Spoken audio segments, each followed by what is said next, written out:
Rukovodstvo ponovilo je već viđenu podvalu današnjim održavanjem navodne skupštine Srba koji su svoju dušu prodali Ali Izetbegoviću.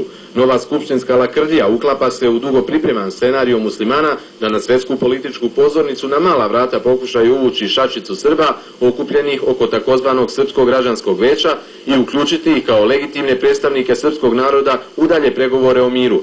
Naša zalutala braća koja već 3 godine cvile pod čvrstom čizmom sledbenika islama u muslimanskom delu Sarajeva i danas su se upirala iz petnih žila da ubede čitav svet kako oni predstavljaju srpski narod, a ne legitimno izabrana vlast u Republici Srpskoj.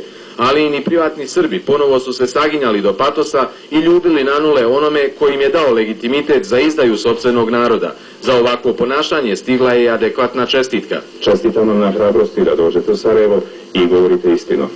Licemjernost ove izjave potkrepljuje i činjenica da su za prošlogodišnju skupštinsku farsu muslimani hvatali Srbe na ulici i bukvalno ih privodili u skupštinske klupe.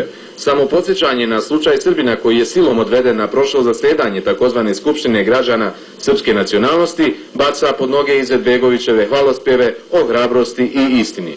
Meni su došla 2 policajca i rekli su da se javim u službu državne bezbednosti. Javio sam se i rekli su mi da me spremi na papir, da kroz tunel idem na Srpsko građansko vijeće.